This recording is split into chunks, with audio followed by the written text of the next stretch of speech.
Listen up, people. Coming at you from Asia. Today's real headline has nothing to do with numbers. That price point everyone's debating. Meaningless noise. You're watching the thermometer while the house burns down. The genuine headline isn't the number flashing before your eyes. What truly matters carries far more weight than any figure hovering around the $80 mark. That's merely surface noise, a distraction from the earthquake happening beneath our feet. The actual story centers on one individual, one statement, and that statement originates from Elon Musk. During our fixation on price movements, while trading algorithms battled over fractions, one of Earth's wealthiest individuals, Tesla's chief executive, the leader of our planet's dominant solar power corporation, stepped onto X, the platform previously known as Twitter, and delivered 4 words that fundamentally altered this market's direction permanently. His response to coverage regarding the shortage situation read simply, "This is not good.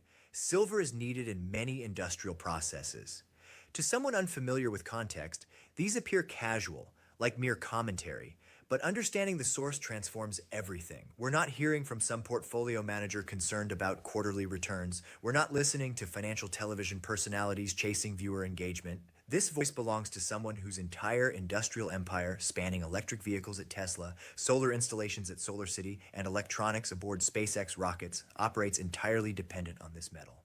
Consider the fundamental physics. Silver stands as the periodic table's champion conductor. No substitution exists. This isn't negotiable for advanced technology sectors. High-efficiency solar panels require silver paste without exception. EV battery management demands silver contacts universally. Physics refuses compromise. Therefore, when Musk declares this problematic, his concern transcends pricing. Cost doesn't matter whether the metal reaches $79 or $100. His wealth provides unlimited purchasing capacity. His genuine worry centers on availability itself. His statement translates directly, "Procurement worries me. Supply chain vulnerability concerns me. The paper trading system deceives while physical inventories vanish."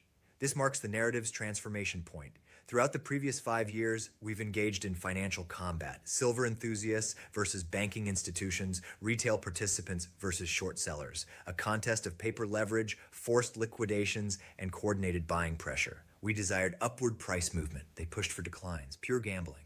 Yet starting this morning, financial warfare concludes, industrial warfare commences. When the world's largest industrial silver consumer publicly recognizes shortage conditions, we shift from speculation into survival mode. Tesla cannot manufacture silver through printing. They cannot derivative their path around scarcity. Without physical material, production halts. Halted production crashes stock values. Crashed stocks destabilize the empire. Musk carries effective short exposure to physical silver, short in the sense of requiring what he lacks. Unlike banking institutions settling through cash, Musk must settle using actual metal. Comprehend this distinction? When JP Morgan holds short positions and prices climb, they experience monetary losses. They issue payment, painful but survivable. When Tesla faces shortage conditions and supply exhausts, they forfeit production capability. They cease functioning as viable manufacturers of future technology. His tweet therefore signals every technology sector executive, from Tim Cook at Apple to Samsung's leadership to Korean battery manufacturers, that the scramble initiates now. He effectively fired the starting gun for massive corporate accumulation. Previously, these corporations operated under just-in-time inventory philosophy. They maintained several weeks' worth of material because they trusted the established system. They trusted London storage facilities. They believed metal procurement remained perpetually accessible through simple dealer contact. Musk's communication destroys that confidence. He examines identical data streams we monitor, the inventory cliff edge, the deficit situation, the China developments. His realization: just-in-time transforms into not-in-time. Consequences? Samsung reads his statement. They panic. They contact their refinery demanding, "Double our 2026 order. Actually triple it and vault it ourselves, not through you." Apple observes the same message. They panic. They secure strategic reserves. This initiates inventory hoarding cycles, precisely what occurred with toilet paper during 2020, except involving strategic material powering global economic function. Everyone attempts simultaneous purchasing, not for speculation, but ensuring operational continuity. When industrial giants begin hoarding, pricing creates vacuum effects. They don't bid incrementally, they sweep entire order books. Everything at 79, everything at 85, everything at 90. This explains today's 79.57 peak. Markets front-run inevitable corporate panic. Algorithms recognize that Musk doesn't comment on commodities without material problems existing. They understand his supply chain intelligence exceeds anyone's globally. If he identifies shortage exists. Honestly, Musk isn't merely observing, he catalyzes events. Remember his Bitcoin addition to Tesla's balance sheet? Bitcoin doubled within weeks. We're hearing whispers, supported by his tweet, suggesting Tesla may pursue direct stakes in mining production or physically stockpile material hedging against shortage. If that announcement drops, if filings reveal Tesla purchasing physical silver, $100 isn't the target. 100 becomes the floor. Therefore, the 79.57 all-time high isn't bubble territory. Markets awaken, recognizing pricing has remained too depressed for incentivizing new supply across decades. Current users now pay consequences. Silver endured treatment as paper plaything for 40 years. Today reclaims status as critical strategic asset. Pricing rises because actual users realize sellers, the paper markets, have lied about availability. But here's the frightening element. Musk's alarm isn't just about general supply shortfalls. He isn't simply analyzing mining charts and calculating. He's focused on one specific calendar date, arriving in fewer than 4 days. He knows something mainstream coverage ignores. He knows that January 1st, 2026 activates history's single largest silver market disruption. He knows the world's largest refined silver producer prepares to lock gates. Musk's tweet responded to this specific news. He understands the China export licensing system isn't mere bureaucratic restructuring. It's blockade implementation. When you grasp what China intends, the specific thresholds, credit requirements, supply nationalization, you'll comprehend why Elon Musk worries. You'll understand why $79 silver represents opportunity, because Beijing's current actions constitute checkmate against Western industrial infrastructure. They're not just tightening markets, they're capturing them. This leads us into this new policy's details because the fine print absolutely terrifies anyone requiring silver outside China. This represents the specific nightmare keeping Elon Musk awake currently. Not vague feelings about depleting mines, a specific hard deadline striking global supply chains in exactly 4 days. January 1st, 2026 marks when game rules change permanently. China, the world's dominant refiner and processor, officially implements new export licensing for silver. Normally, export license suggests boring paperwork, bureaucrats stamping forms. Don't be deceived. In Chinese Communist Party language, export license politely substitutes for blockade. We've analyzed this new regulation's fine print. It's designed accomplishing one thing: strangling global markets while hoarding domestic supply. Requirements activating next week. Qualifying for silver export licenses out of China demands companies prove two things. First, annual production capacity minimally reaching 80 tons. Second, establish credit lines approximately 30 million US dollars. Why do these specific numbers matter? They're guillotines, designed severing small and mid-sized export market heads. Hundreds of smaller refineries, trading houses, independent brokers who previously supplied Western markets with silver become instantly disqualified. Too small, insufficient volume, inadequate credit lines. Overnight, they're banned from selling material to Apple, to Tesla, to Samsung. Where does their silver go? Cannot leave the country, therefore stays in China. Floods local Shanghai markets, goes directly to BYD, to KTL, to Chinese solar giants. This represents calculated resource nationalism. China effectively declares, we produce solar panels, we produce EV batteries, we need the silver. Why should we export our strategic advantage to the West? This exact playbook mirrors their rare earth metal strategy a decade ago. They tightened export quotas, crushed foreign competition, forced every major technology company relocating manufacturing to China for raw material access. Now repeating with silver. Timing isn't accidental. They're executing this right as global deficits hit critical mass, closing doors just as the building ignites.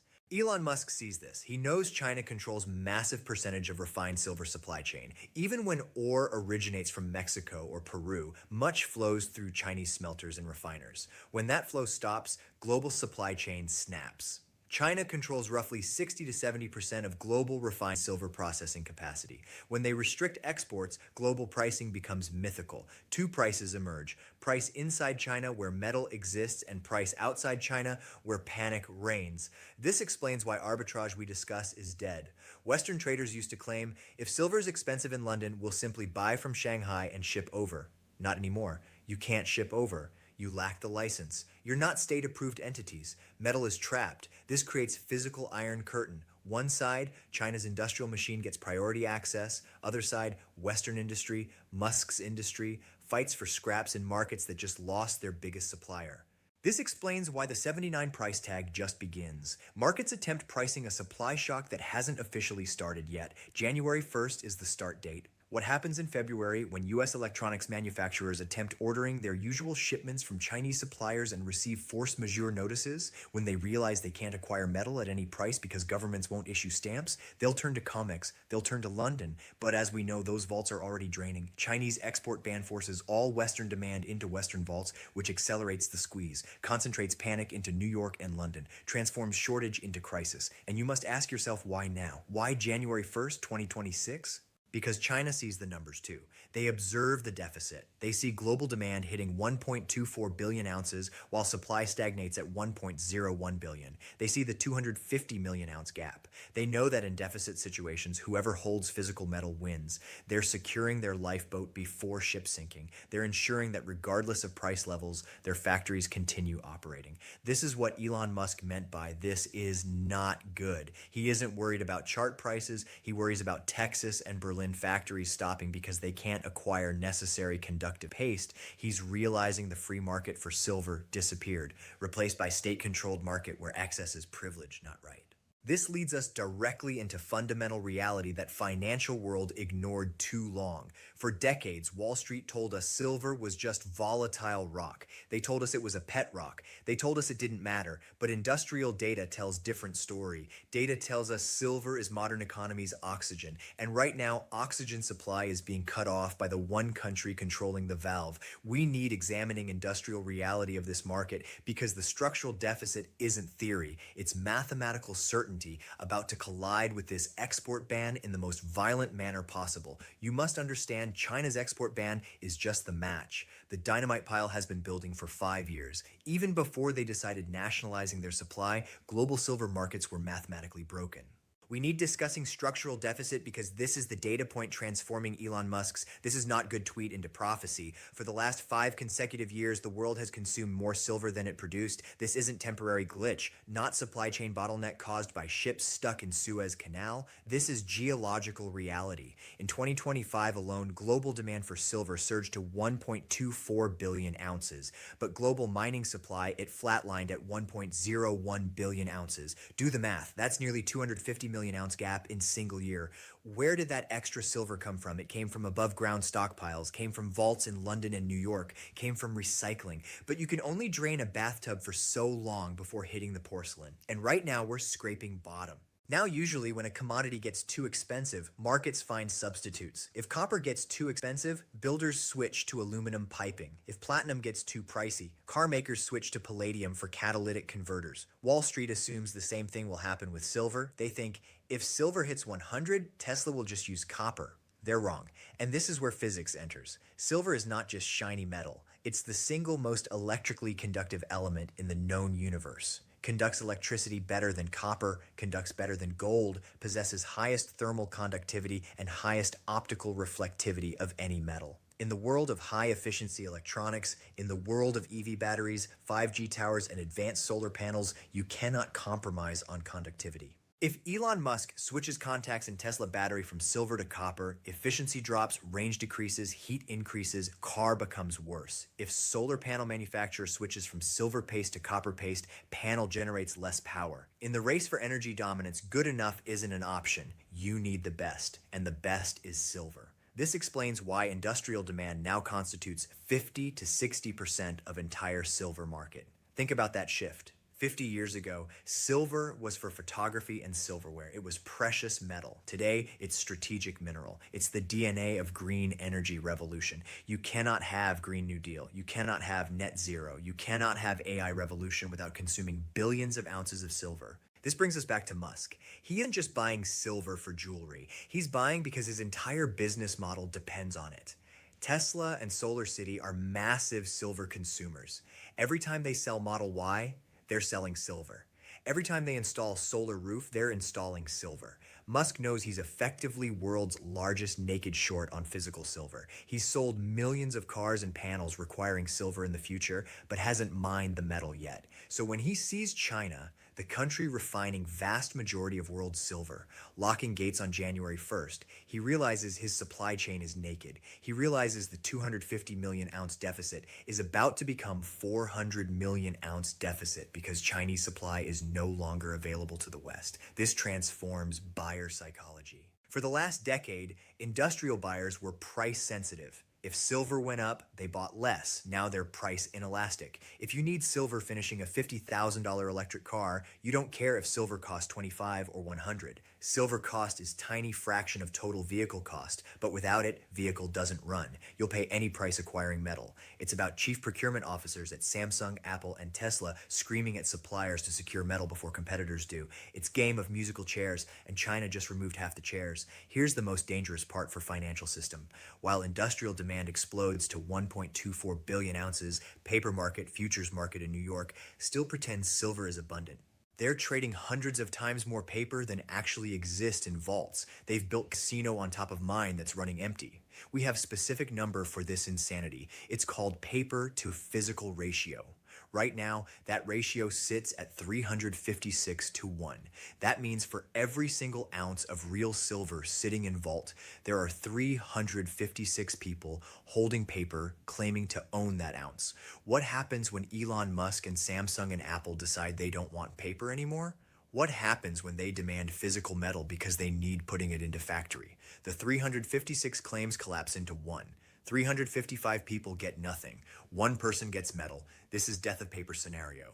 And with China export bans starting in 4 days, we're about to see exactly what happens when paper promises collide with physical wall. In the next part, I'm going to break down this 356 to 1 ratio and explain why COMEX is effectively fractional reserve crime scene about to be exposed by industrial giants. Paper market is dying, physical market is taking over, and price is about to reflect reality. And if you think physical deficit is terrifying, you need looking at paper market because this is where crime scene is located. This is where greatest illusion in financial history is about to be shattered by brute force of industrial necessity. We have specific number defining this illusion. It's the paper to physical ratio. Right now, according to latest data from US Debt Clock and industry analysts, that ratio sits at approximately 356 to 1. I want you really visualizing what that number means. Imagine warehouse with single 1 ounce silver coin sitting on table in center of room. Now imagine line of 356 people standing outside that warehouse. Every single one of those people holds paper. That paper says, I own 1 ounce of silver stored in this warehouse. They all paid for it. They all believe they own it. Bank told them it was there.